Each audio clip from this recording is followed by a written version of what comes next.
So today is the 30th of January. We're going to be in Daniel 3. All right. And it's a pretty familiar story, as we've already talked about. So page 82 in the study guide. The title of the lesson today is called Demonstrate Allegiance. And in the introduction, we're reading Daniel 3:14 through 26 this morning. In the introduction, it says, the title is Demonstrate Allegiance. The subtitle says, Believers must stand for God regardless of the potential costs, which sometimes can be a challenging thing to do. You'll be very quickly familiar with the story for this morning. But the cost for these guys were going to be death, potentially. For us, we've talked about how, depending on the crowd you hang out with, or maybe the groups that you're around in school, at work, or whatever, it may be difficult sometimes to acknowledge that you're a Christian or to stand up for things that you know are right, because sometimes in our minds it's easier just to let it pass so that they don't identify you as someone that's different, because they could in some way persecute you, mock you, think you're weird, whatever it is. And so the story that we're going to go through today should give us all encouragement and the courage to do the right thing. So the introduction, it says, many students in the United States begin their school days by reciting the Pledge of Allegiance. You do that at your school? Pledge of Allegiance? We usually do it. Right, but every day? And you? We're going to the same school. Oh, that's right. He's a freshie. That's right. Yeah. Okay. I wonder if Tyler and if Ella still do. Okay, so every day, generally speaking, you say the Pledge of Allegiance. Now, so it says, many students in the United States begin their school days by reciting the Pledge of Allegiance. Some states may also include a Pledge of Allegiance to their state flag as well. People declare their allegiance to many things, their jobs, families, or their favorite sports teams. However, God's call to his children to demonstrate ultimate allegiance to him far surpasses any other commitments we have. So think about when he talks about allegiance, what does the word allegiance mean to you? Okay. And I looked it up in my dictionary because I had a word in my mind that I thought of. When I look it up in my, just on the internet dictionary, the main word is loyalty, right? Allegiance means that you have a loyalty to something. And so I think about that. A lot of times our pledges that we say, we don't say the Pledge of Allegiance and the pledge to the Christian flag and the pledge to the Bible every Sunday. We do it at certain services. But when I started thinking about this, everyone used to do it at school all the time. Most people still have in their memories, even old people like us, when you say the Pledge of Allegiance, you know the words. I pledge allegiance to the flag of the United States, and it goes on from there. Well, this morning when I was reading this, I was thinking about the Pledge of Allegiance to the flag, because we call it the Pledge of Allegiance. It's the Pledge of Allegiance to the flag. And then when you carry that out, you say, okay, I pledge allegiance to the flag of the United States of America. And when I was in my mind going through that, I was thinking, okay, we're pledging allegiance to a piece of cloth, a flag. But then what's the next step? I pledge allegiance to the flag of the United States of America and to the republic for which it stands. So you're pledging allegiance to the flag as the symbol of our country, the republic for which it stands, right? And then there's one nation under God, indivisible, with liberty and justice for all. So it kind of describes what our country's all about. So that's what we're pledging allegiance to, is our country. So it's loyalty to the United States of America. Okay. Now, so that allegiance word means loyalty. That's what this is about today. That again, the title is Demonstrate Allegiance. So in the introduction, since we're on Daniel, we start today in Daniel 3 and the beginning verses 14. Last week we started in Daniel 1. Daniel 2, in Daniel 1, we talked about the conquest of Israel by the Babylonians and how people were taken into exile. right? And Nebuchadnezzar the king met Daniel in that first chapter. In chapter 2 of Daniel, we'll just run through it really quickly. The king, and it says in the study guide, in the context part of it, in the second year of Nebuchadnezzar's reign. He'd only been the king. He's in his second year, so one full year. Sometime during his second year, you can see here he had a dream. He dreamed dreams wherewith his spirit was troubled. So whatever he dreamed, it caused him to have some problems. We've probably all had nightmares at some point in our life, but whatever Nebuchadnezzar's dream was, it troubled him. And you can see in verse 2, he called all the magicians, the astrologers, the sorcerers, his wise men, plus his, whatever you want to call these others, the astrologers, the sorcerers. He called them to tell them, okay, tell me, I want you to interpret my dream. But he made it more challenging than that, because he said, you're going to tell me what my dream was, and then you're going to tell me what it meant. So, of course, these wise men said, well, you need to tell us what the dream was, and then we'll tell you what it meant. And you can probably imagine that a lot of times there were probably some con artists in there who would, once they heard the dream, they would come up with some interpretation of it that if they told it to the king, maybe he would accept it, and then, oh, you guys really are smart, and go on with his life. But when he says, no, you're going to tell me my dream, and then you're going to interpret it, that would be a little bit of a challenge, wouldn't it? And what's really interesting, let's see, in verse 10 here, the Chaldeans told the king, there's not a man on the earth that can show the king's matter. Nobody can tell you what your dream was. We need to know what the dream was. Then he says, except the gods, in verse 11. Nobody can show this dream before the king tell you what it was, except the gods, whose dwelling is not with flesh. So they acknowledge that gods were the only ones that would be able to tell what the dream was.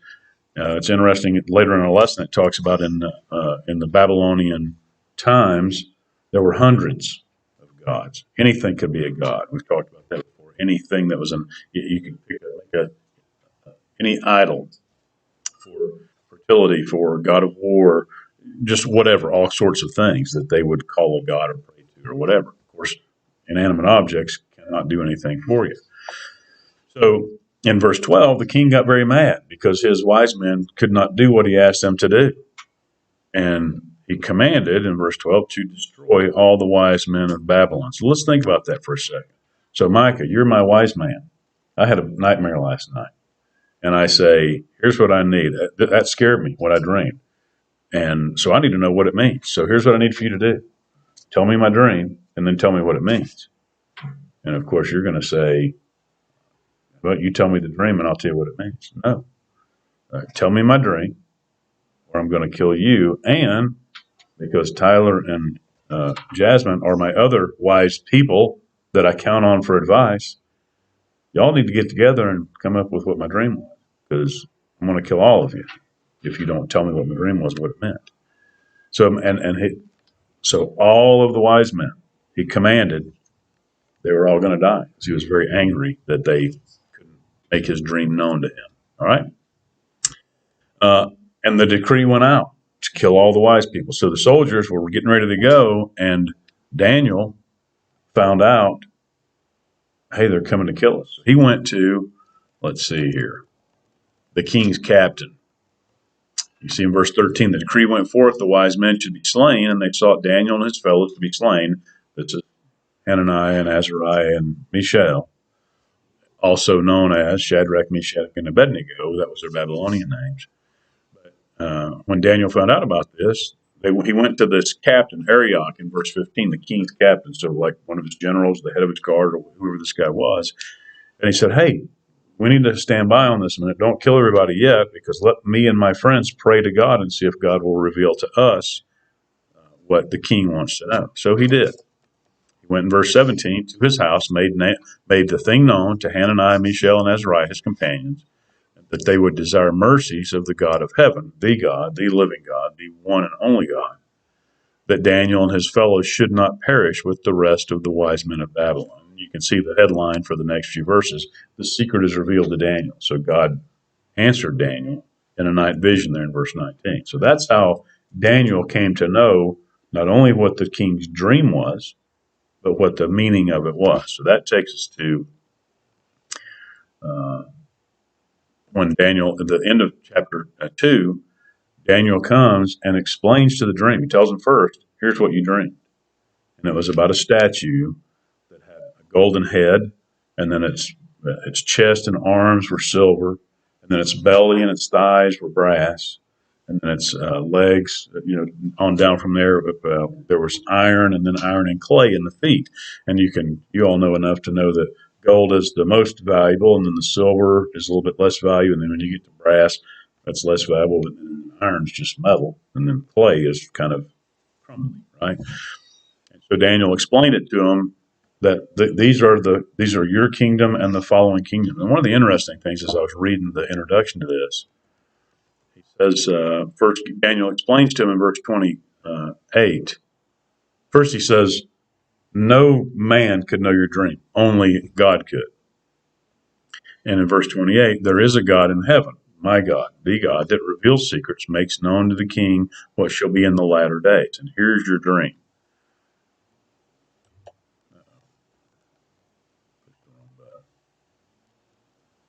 Let me find this, one of the things that he told the king.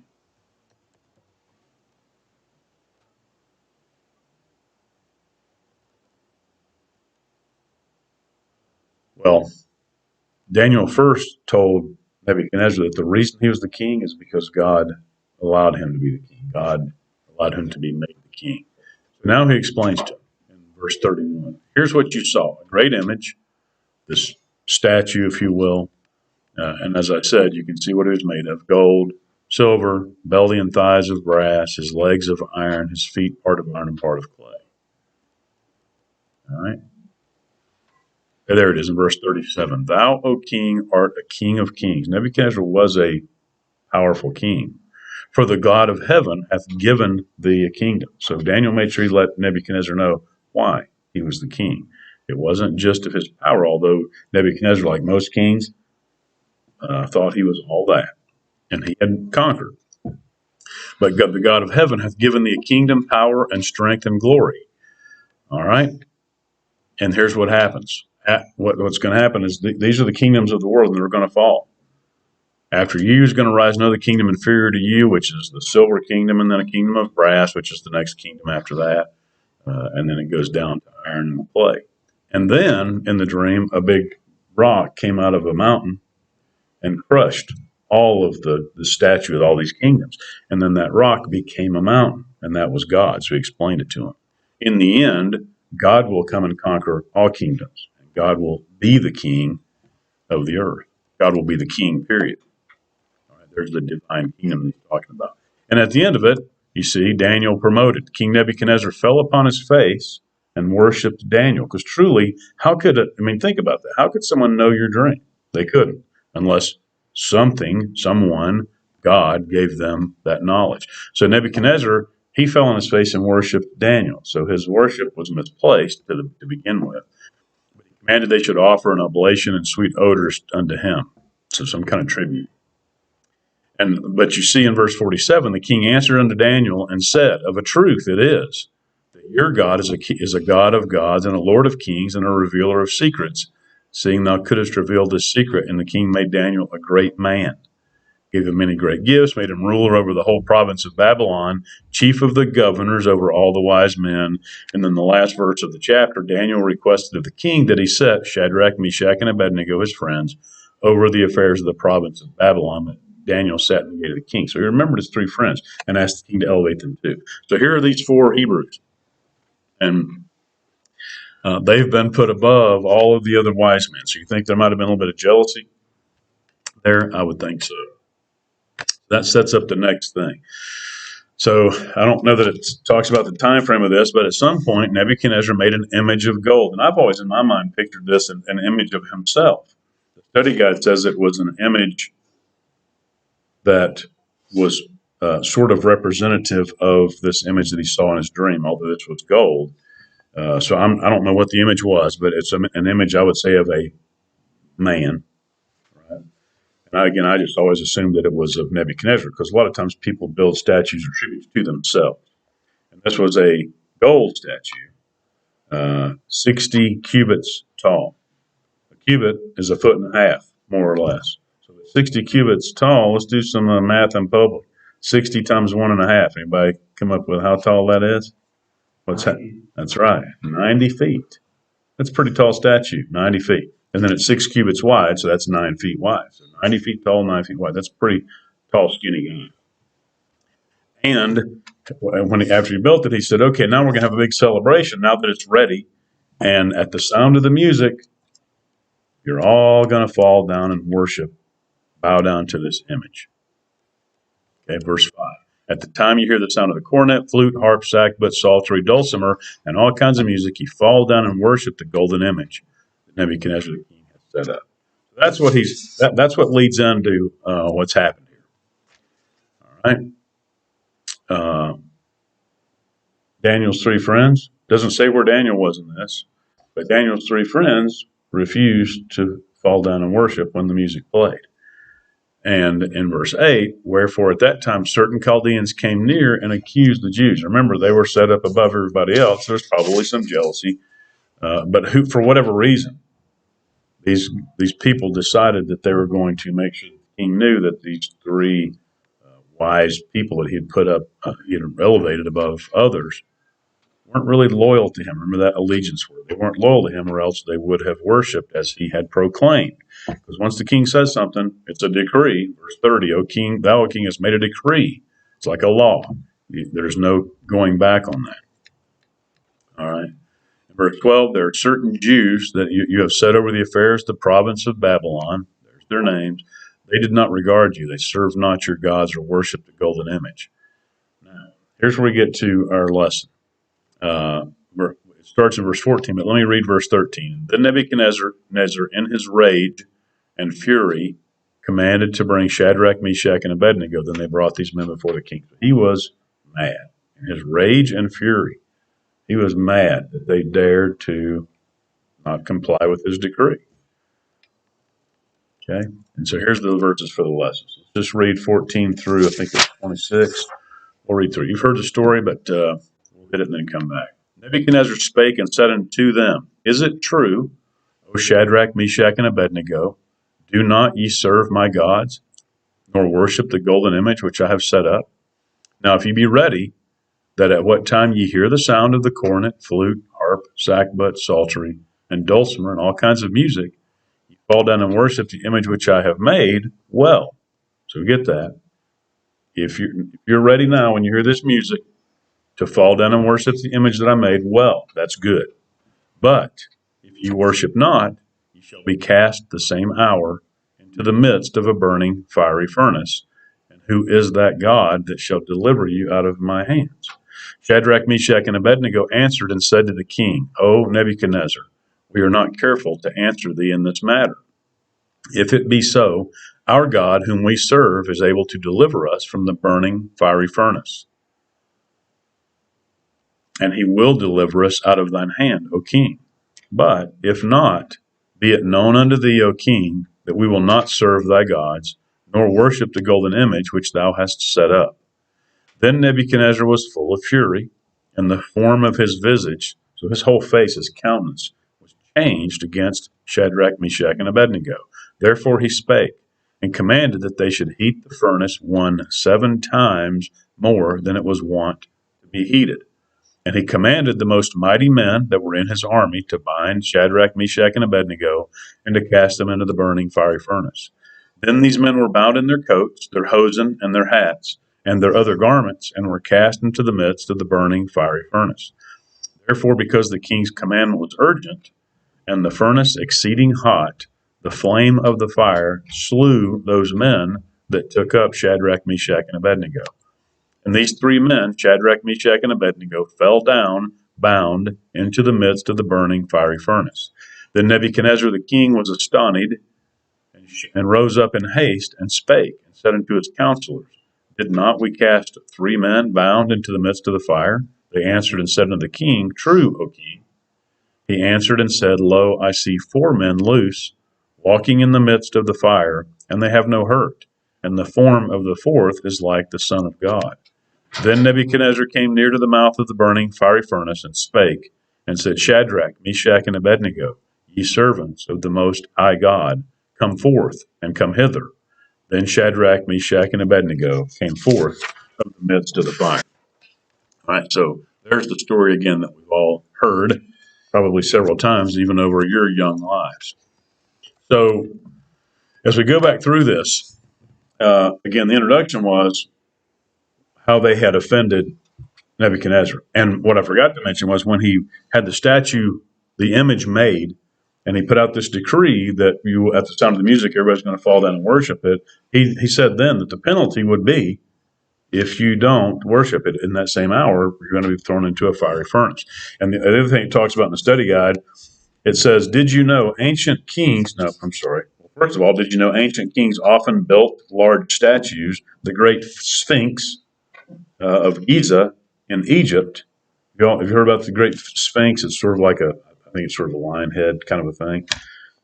Still standing, is 66 feet high, so 66 feet tall. It says in comparison, Nebuchadnezzar's statue is 90 feet high. But there's also a did you know that says furnaces. I've always wondered, okay, when you think about a furnace, I think about heating a house, and a furnace is generally a metal enclosure that has some flame in it that's run by gas or coal or wood if you have something like that. So how would they throw men into this thing? Well, it explains here, furnaces such as Nebuchadnezzar's were used for firing bricks or smelting ore, with a wide opening at the top for putting in materials and an opening at the ground for removing materials. So if you think about that, have y'all ever done any kind of like pottery in school? Do they still do things like that where they've got a kiln? And the ones I remember were kind of like an oven. But there are more, I'll say, kind of natural ones that are sort of like brick or some kind of stone that are maybe domed, it's almost like a hole in the top, and there's a fire built in it. But you think about, so that's what I picture in my mind as sort of a big domed thing or a mechanism that's very hot that you can load things in from the top and then get a product out of the bottom. And as it talks about here, like for ore to get metal or that sort of thing.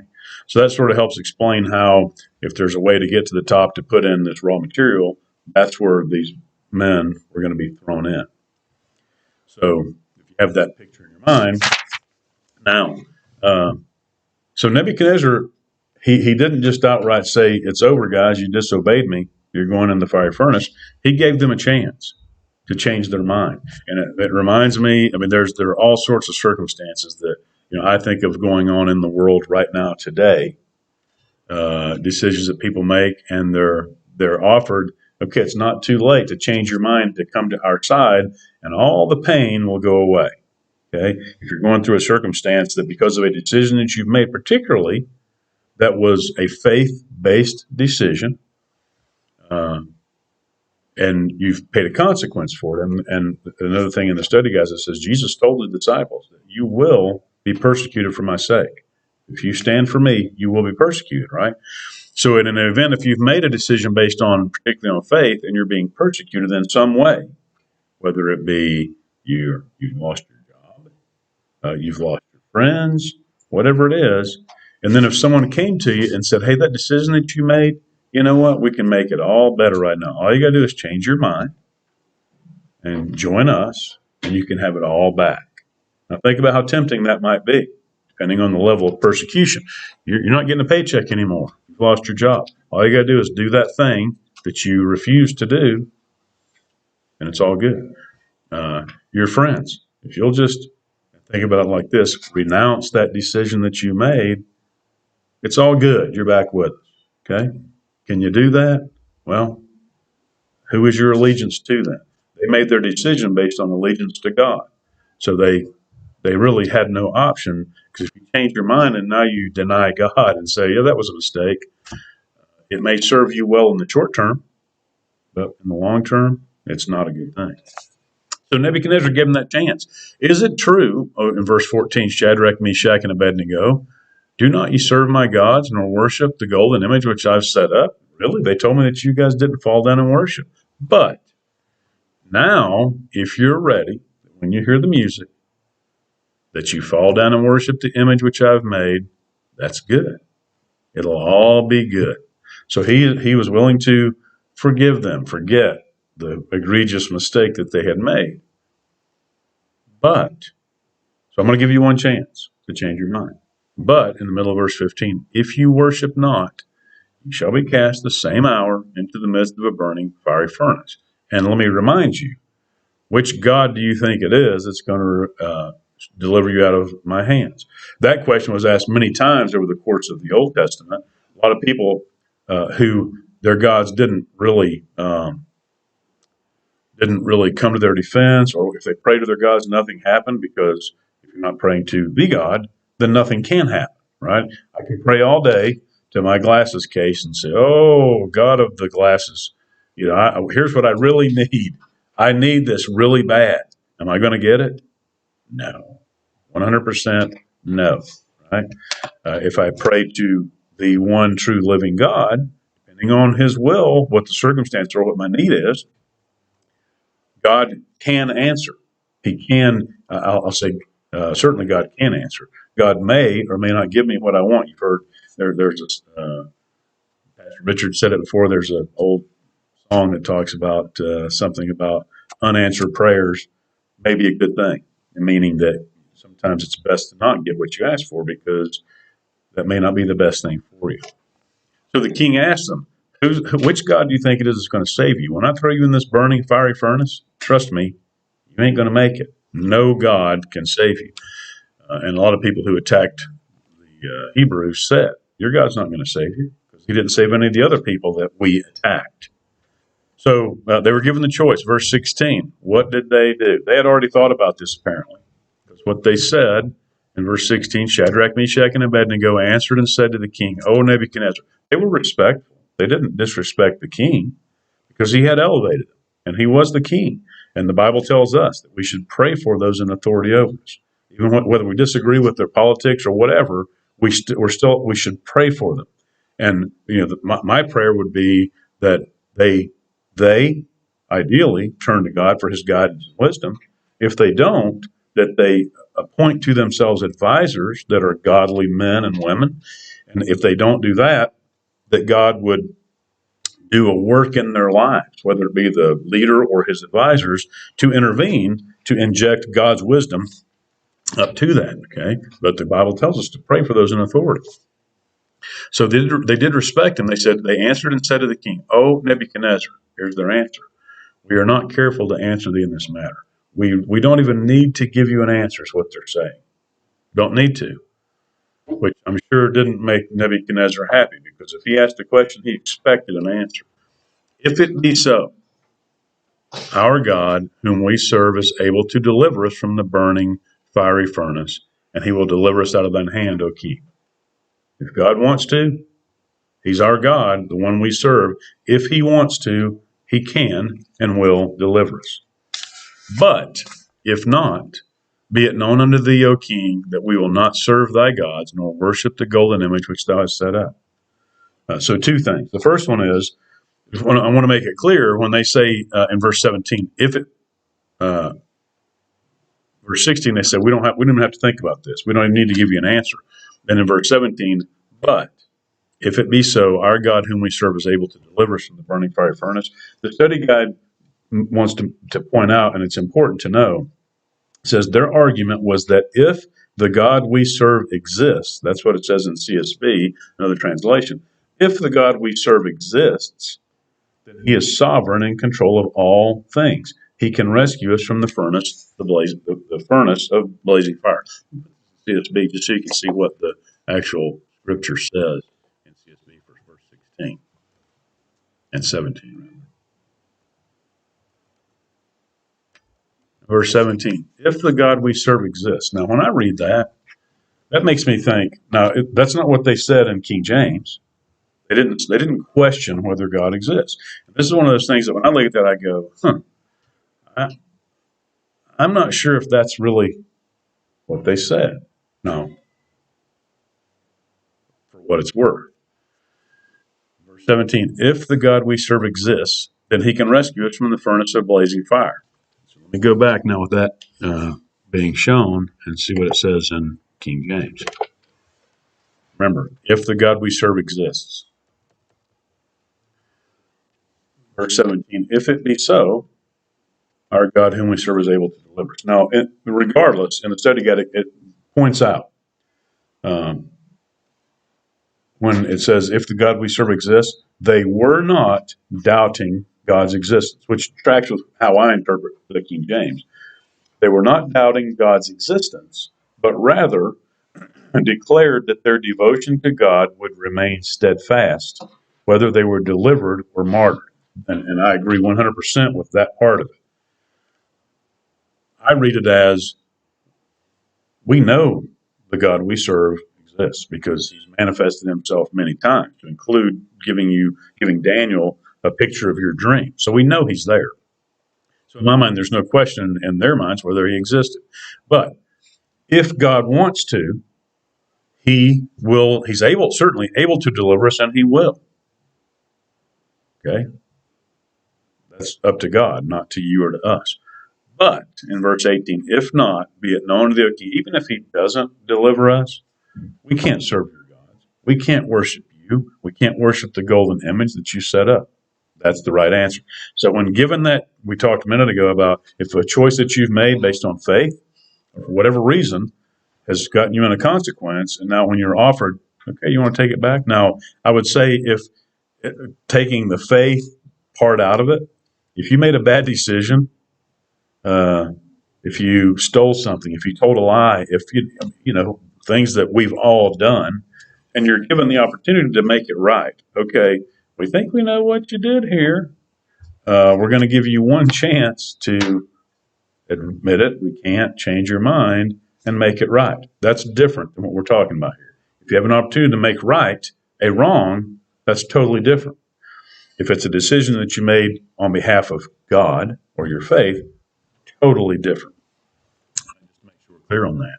So, but what they said was, we can't take it back because we know he exists and he can save us. But even if he doesn't, we can't go against our God. Makes perfect sense.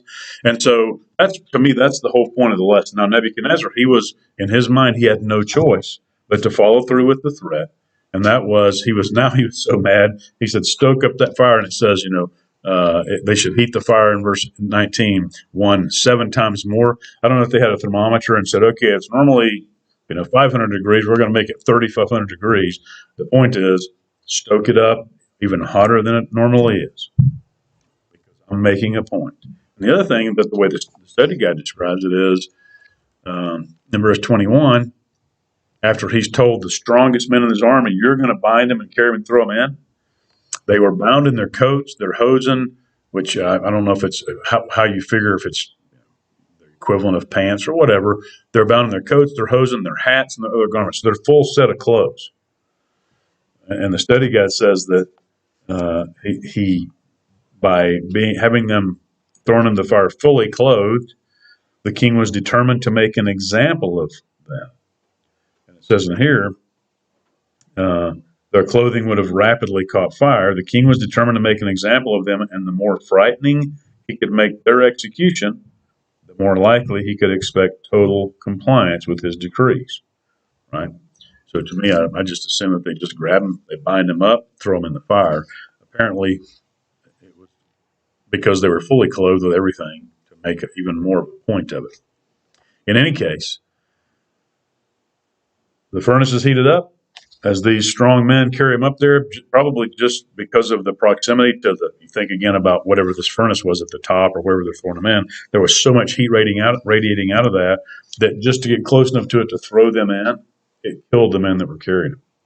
You ever been near a brush fire or a big fire, any kind of a big fire? There's a point at which when you get close to a big fire, that you cannot get any closer because it feels like you're starting to get sunburned. It's intense, obviously. Well, these soldiers couldn't say no to the king, so they had to go up there and get close enough to throw them in. And it was so hot it killed them. Now, you know the rest of this. The king looks into the furnace. He can see them. They're with his people around him, whoever was watching this execution. And he sees them now walking around in this flame with 4 people. And he questions, he obviously knew how many people they threw in there. Didn't we just throw 3 guys in there? Why do I see 4? And in King James again, it says one of them looks like the Son of God. The interpretation, and even in my on a King James, I've got a Bible on my phone, and it's got a little note there with son of the man looks like the Son of God. It says that it could be a son, like a son of the God. So that's the interpretation of it. And just for a reference, it says in here it says Jewish scholars assert that the 4th person in the fire was an angel, because of course Jewish Orthodox believers don't believe that there was a Christ. So for them, and the point is, there was someone in there with him. But it says most conservative evangelical Bible scholars, which would be the ones that kind of are aligned with our belief as Christians, interpret like a son of the gods as referring to Christ. Again, the way this was always, I don't know if it was the way it was taught to me, maybe when I read it as a kid, it was sort of like an angel was in there with.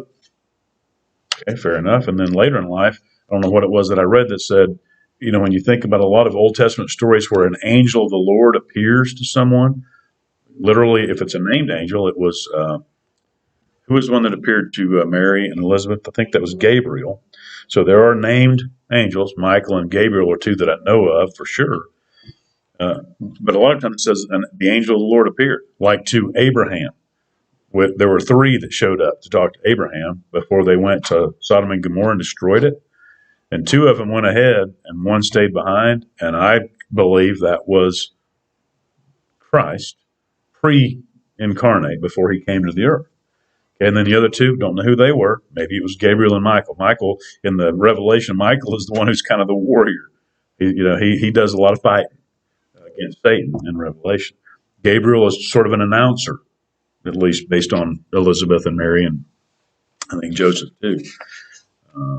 Not that they can't do more than just those things, but in any case,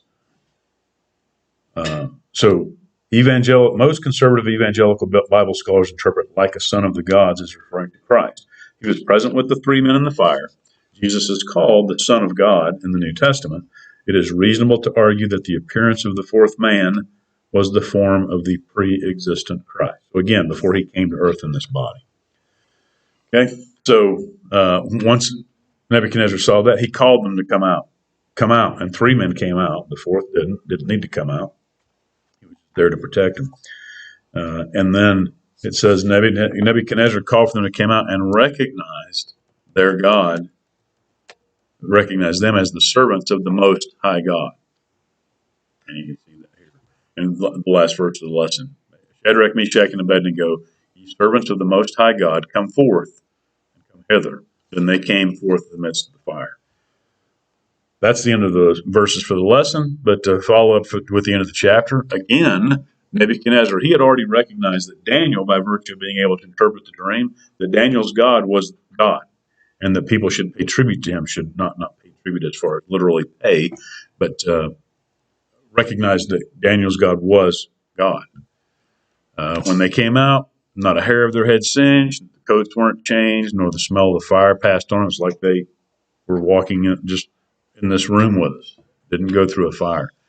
In verse 28, he spake and said, Blessed be the God of Shadrach, Meshach, and Abednego. So for a second time that we know of, he acknowledged who God was, their God. Blessed be the God of these 3 men who hath sent his angel and delivered his servants that trusted in him, and have changed the king's word and yielded their bodies that they might not serve nor worship any God except their own God. So they were justified in resisting the decree and then resisting the temptation or the offer to recant to save their own necks. And look what happens in verse 29. Therefore I make a decree, here's a new decree, that every people, nation, and language, remember he's the conqueror of the world as it existed at that time there. Therefore I make a decree that every people, nation, and language which speak anything amiss against the God of these 3 men shall be cut in pieces. If you say a bad thing about their God, you shall be cut in pieces. Their houses shall be made a dunghill, because there is no other God that can deliver after this sort. You're going to be cut in pieces, and your stuff is going to be laid waste. Then he promoted Shadrach, Meshach, and Abednego in the province of Babylon. So he kind of restored them back to where they were. So the lesson for us, again, is when it comes to matters of faith, things that we believe, that we defend, if that's ever questioned, hopefully you've got it in you just because of what you know about God that you can say, I can't do that. I don't do that. I can't participate in that. I don't talk like that, et cetera, et cetera. Okay. These are things I just can't do. And if it gets you in trouble, however, and you're tempted either from within to say, man, if I just fix that and go back, everything will go back to like it was, and that's what I want. You can't. Okay. If it's correcting a wrong, you should. If it's regarding faith, you cannot. And even if, like they said, if they had burned in that fire, like the soldiers did, guess what? Their next breath, who are they with? They're with their God in heaven, right? So uh, it may not. God may not always rescue you from that fire. There may be consequences, and it says in our study guide that God actually used martyrdom in some cases. Think about Stephen, who was stoned. Paul stood there holding the coats of the men who stoned Stephen. Paul thought he was doing God's work. Well, he had a personal encounter with Christ and learned that he had been doing it wrong. Okay, so you may not be rescued from that. Hopefully, it's not to death. But if you're faithful, even that doesn't matter. All right, questions, comments. Let me stop this. Thanks for being here this morning. Great to see you. You know, it's almost to me too.